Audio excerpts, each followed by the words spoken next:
safe tayo nang narating dito sa pantalan ng Mindoro mga idol.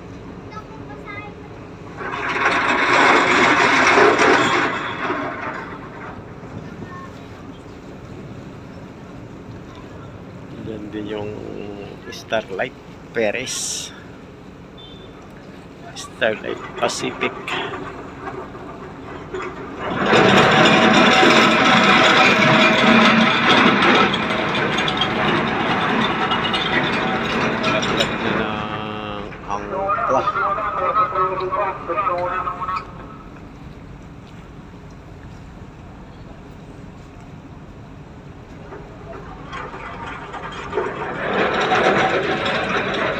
Ingay na ang kanilang kadina. Kanya-kanya silang laglag ng angkla. Kalapan Mindoro, pantalan fair ng Kalapang Mindoro.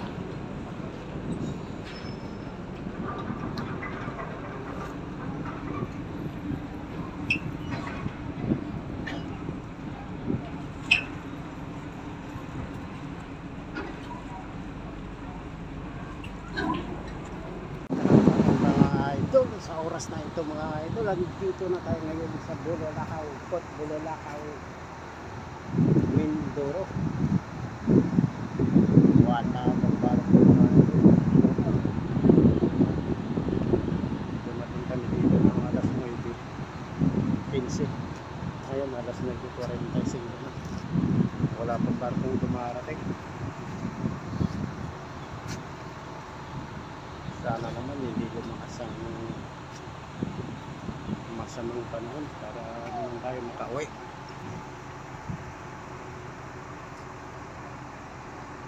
Patagay ko hindi na pinahintulutan na maglayag ang barko dito, siguro sa masamang panahon.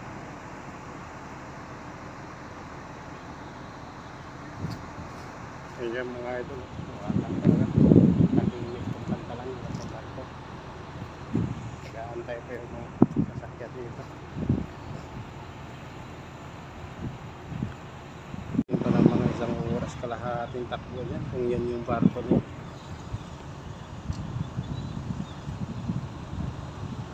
Kung yun ay barko na masasakyan ng mga nag-aantay ditong truck, kotse at bus. Ayun, malayo pa yan.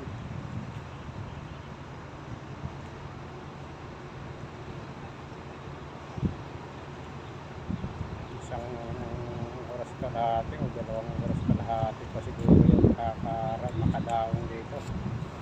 Malayo pa.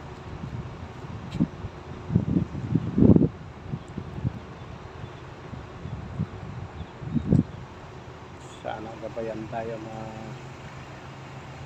yun, kaya siguro naantala yung barko dahil sa masamang panahon. May nagbabadyang masamang panahon. Pero palagay ko yun na yung barko na yan. Malayo pa.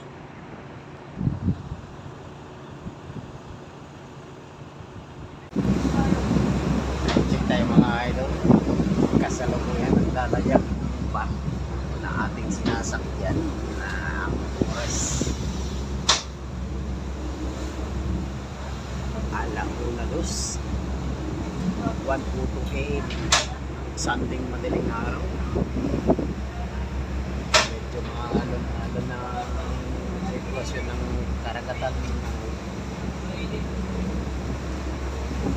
Nasaksihan natin sa oras na ito mga idol. Ayan o, may kinding-kinding. Ayan.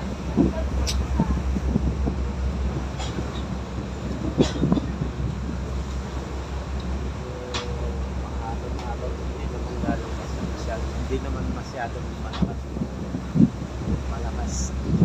kahit po na sinasakyan natin sa oras sa mga oras na ito mga idol. Hindi ko na kung anong oras kami umalis doon sa port ng Bulalakaw, Mindoro, dahil tinamaan ako ng nakakapagod. Akit ko dito sa barko na mahiga. Umiga ako ng bagyo kasi wala masyadong pasahero.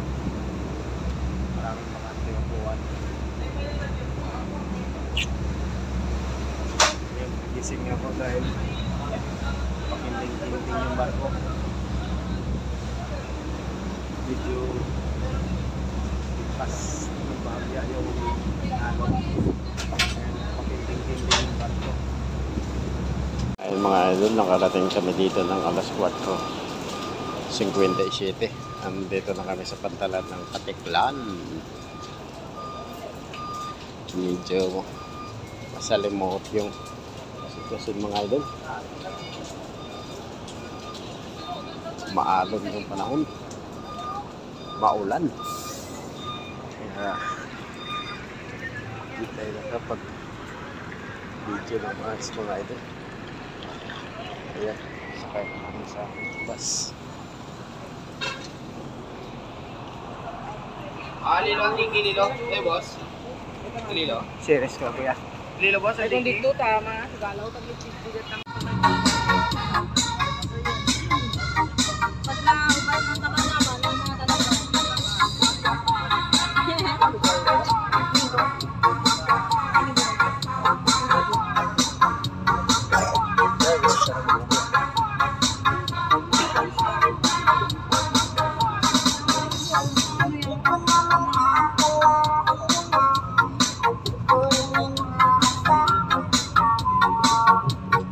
Update lang tayo mga idol. 11:50 ngayon tayo dito sa terminal ng Sara. Bayan ng Sara, Iloilo mga idol.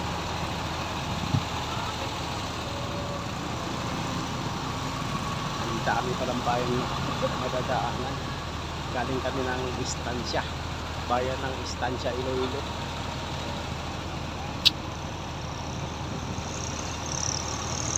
Ay dadaan ng kasing diretso sana, kailang medyo baha, hindi makakadaan ng sasakyan, kaya naghanap ng alternative na daan ng bus natin sinasakyan para mihatid ang mga kasama natin pasahero sa istansya.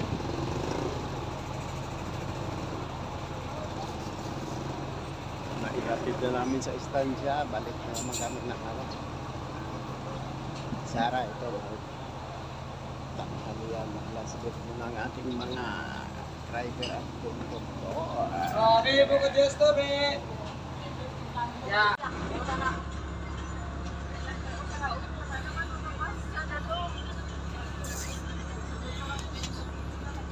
Alas 12:14 na mga idol.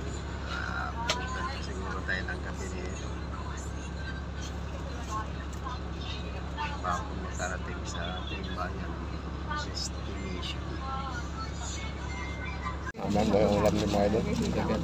Abot ko ito mamayang gabi. Let's break natin yung iba. Lahat yun.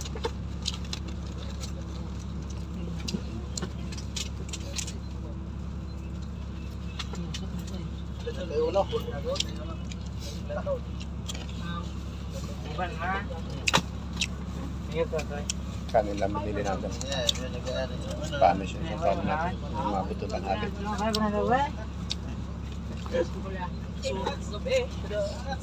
Ano man?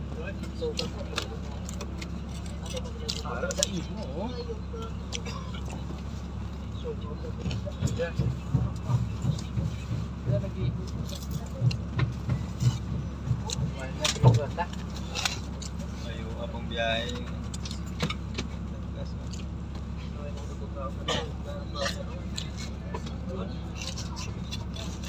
Gadis pa na lang.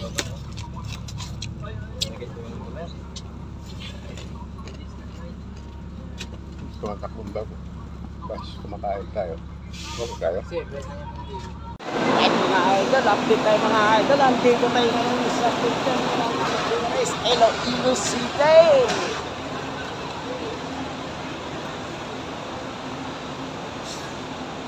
Nararating lang namin dito sa Iloilo City mga idol.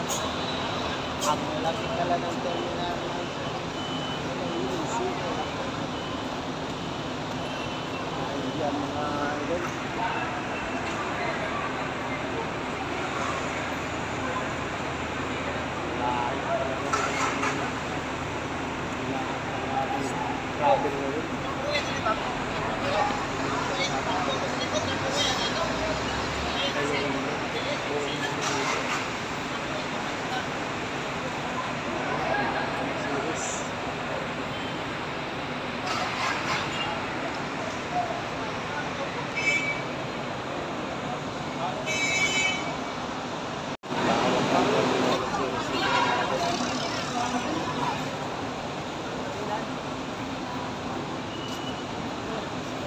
Terminal ng Iloilo.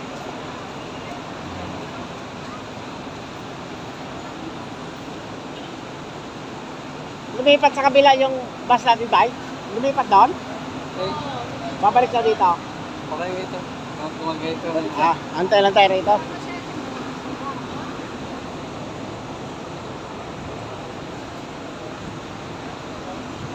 Ay, yan o yung bus ng series mga idol. Ang dami pala.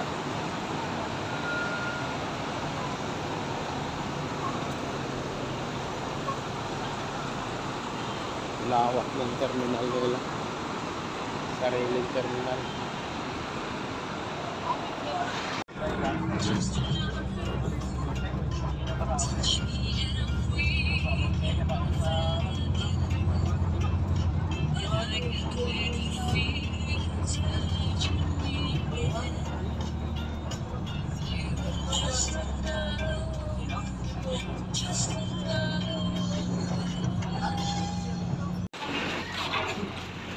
Finally mga idol.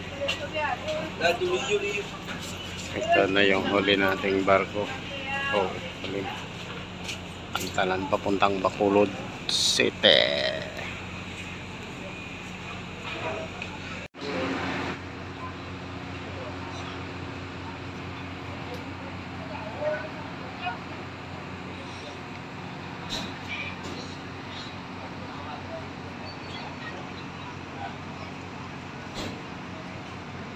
Ito yung pantalan o port ng Dumangas, Iloilo City.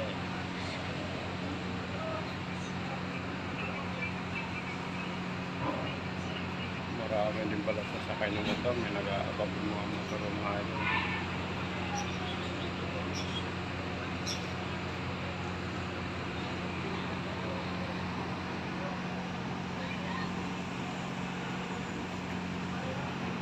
Grabe katagal. 24 hours na tayo mga idol. Ay pakahapon tayo ng alas 6. Magte 36 hours na pala. Ang dami kasi dinadaanan. Kaya na